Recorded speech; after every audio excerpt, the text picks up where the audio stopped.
And welcome to our first episode of Rushu's Corner. As I said in my trailer, I would start doing commentary on the, well, now it's almost been over a year, or less than a year, no, in March, what am I saying? The commentary on the American games that were published from the World Championship. And as you can see by the screen, we are going to be looking at Fryguy's game with Izu. As you can see by the information here below, a very short game, just 12 minutes. I wonder what happened. Let's go and see what happens.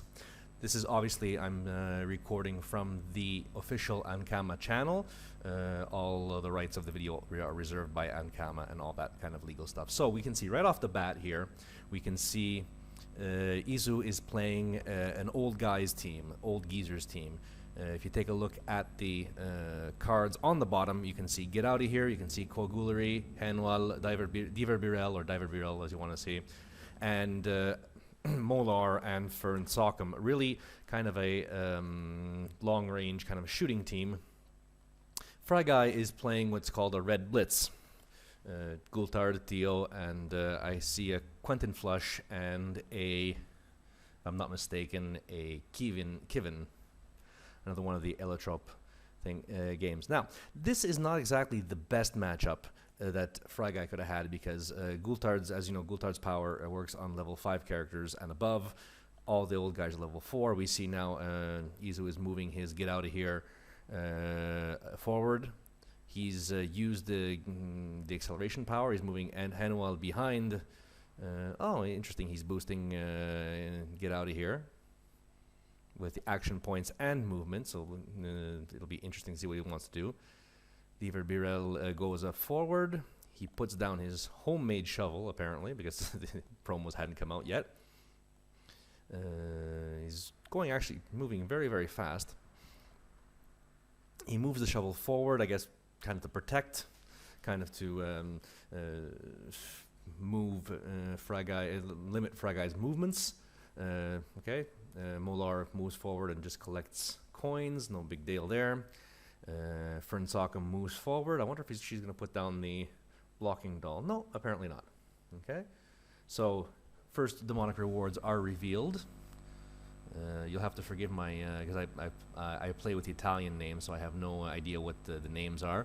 We have a perfect block, we have a ochre style, or a cross style, and then we have a demon spirit, I believe it is. Not very functional rewards, except for that cross style for the old guys team. Let's see now what Fryguy is going to do. Oh, first thing, doubles, 1 GG ahead, and let's see how he intends to move. Very difficult matchup. He starts out moving Theo, who I guess will just farm some Kama. Let's see now, moving forward. Wonder if he's going to use his special move. Yeah, okay, he's moving it just to get closer. He decides to attack Diver Birel's magic shovel. Let's call it that for the thing. And apparently, no go. Just 1 damage. He tries again. I guess now this is with his Steel's Life spell. And that, of course, pierces armor, so there's no defense there. And that's another 1 damage from what I can see from the dice. He chooses to move Gultard in behind, and I guess he's going to get ready for the blitz. Really risky move, leaving Theo that in front of of his team formation with that cross style available. Remember, cross style gives you an extra 2 squares on your range, and with a team that basically lives on distance damage, like the Anotrof team, it's risky. It's very risky. With Henwal there, Diver Birel can do a lot of damage. Oh, okay, he decides to put Gultard in front. Maybe not. He decides to go back. Okay. Yeah, Gultard doesn't have that many steps, apparently. Okay, so a little bit of indecision there where he wants to eventually move Gultard. Gultard has to be near Theo, or maybe not, or within walking distance of Theo. Theo being one of the more resistant pieces of the game, he moves his Quentin Flush in forward. Quentin Flush, level 1 character, really great on damage. Kivin, he's keeping him behind the trees. That's a very smart move. And now it's back to Izu. Let's see, neutral damage hammer, no help there. A thief style and a king staff or king rabbit staff or whatever it is. So really the only interesting thing on the board so far as the demonic rewards are concerned is the cross style, which I suspect Izu is going to pick up very, very quickly. Oh, he's moving critical to Diver Birel. That means he's going to be start attacking. Possibly good move, seeing that Theo is right near where he shouldn't be. Right in the, there we go, yeah. 1, 2, 3, 4. Okay, he's moving to attack with get out of here. And it looks like double critical. There's 3 damage right there. 3 damage to Theo. Now, Theo being one of the more resistant pieces because every time he attacks, he heals himself, but he only has 10 HP. So it's a bit of a gamble. If you expose him and your adversary is able to deal more than up to 10 HP damage, you know, you've just lost a level 4 piece. So it's, you know, he's, oh, okay, and Izu is buying the cross style. I think we're going to be looking here at why this game was so quick. Okay, cross style on Diver Birel. Okay, interesting move, very interesting move. Okay, now it's up to Coagulary, who goes and shops again. Well, at least picks up the Kama from the shop. Henual now moves and we can say innervates from my old World of Warcraft days. Innervates both, or accelerates both Diver Birel and, oh, there we go, 1, 2, 3, 4, 5, 6, perfect distance. There we go, and, oh, double critical. That's, at least I think it's a double critical. That's 4 damage on Theo with 1 hit. Remember, he already did 3 damage. Oh, and there's another critical. That's 4 damage. Even if he gets 3 damage, you know, he's even actually, it's almost as if I heard him say that.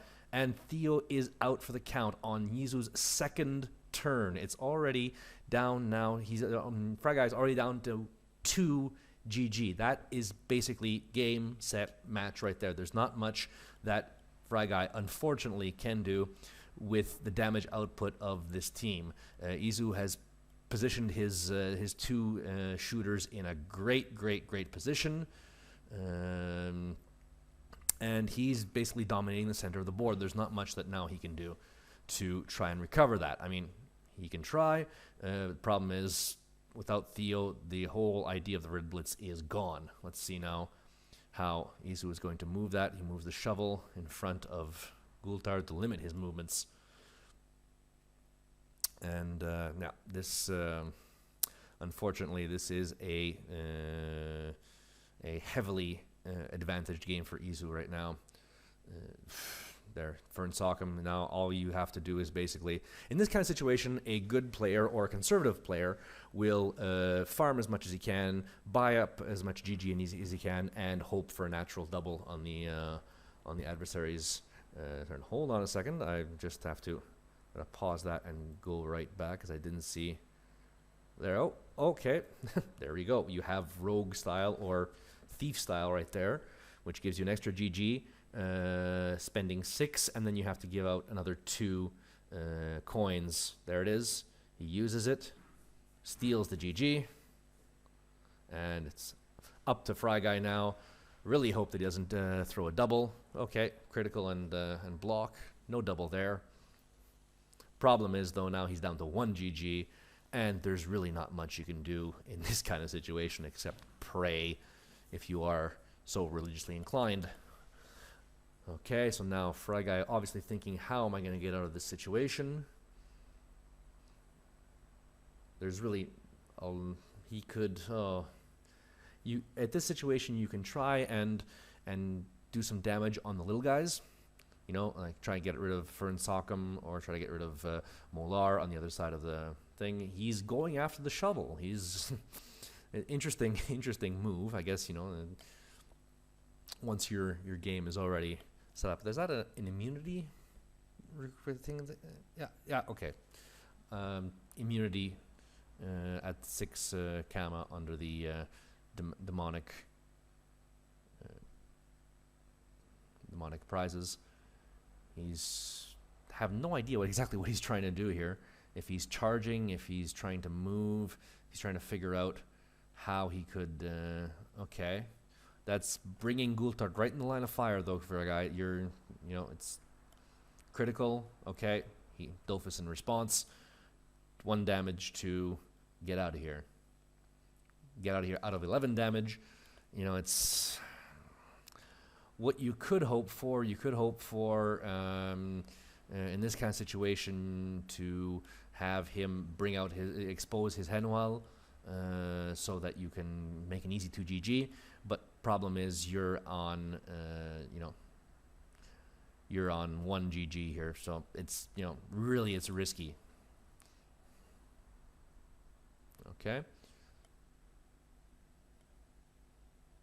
So that's a lot of damage on Fern Sockham, apparently.